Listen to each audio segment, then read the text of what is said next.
Well, we already know that Fannie Mae and Freddie Mac are the biggest buyers of home mortgages in the United States. In fact, they own or guarantee more than half the U.S. mortgage market. But who stands behind them?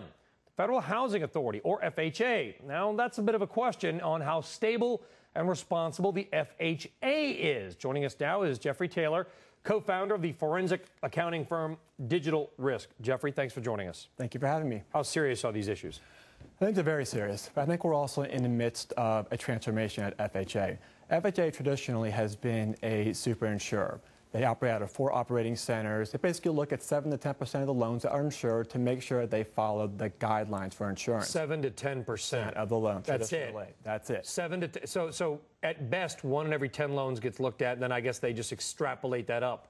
They average it up. Well, traditionally, that's the role they have right now, yes. But now going forward, what I think FHA is going to be incorporating in the near future is they're going to be moving into the loan-level due diligence area also. They're going to be looking at these loans, and they're going to incorporate new parts to their program, which are going to be focusing on the key performance drivers such as income, assets, property value to guard against being defrauded.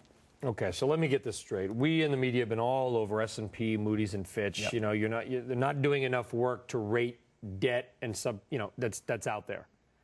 But you got a government agency that at best has been looking at 1 in every 10 mortgages, despite the fact that the government, through Fannie and Freddie, owns or controls more than half the U.S. mortgage market. Well, now also understand, those who'd be selling the loans to FHA, the large banks, they've been going through the underwriting process, that they've been training. So historically, this process has seemed to work. But again, with the advent of fraud and all the defaults we're seeing right now, they have now realized they need to augment that process and really modernize this and taking this into the 21st century. And they're doing that right now. They're going out there and they're seeking the advice of experts. They're going to have to hire a lot more people, I would imagine. They're actually going to have to hire some people, but they're also going to have to bring in the outside expertise, those who are experts in loan-level due diligence, file review, fraud review, to make sure that they're just not bringing people on or sitting around not wondering what to do. They're actually bringing people on and spending money with outsourcers to get results. Well, I would imagine you mentioned that the banks, the Wellses, the Countrywides of the world, et cetera, the mortgage lenders, they're the line of first defense.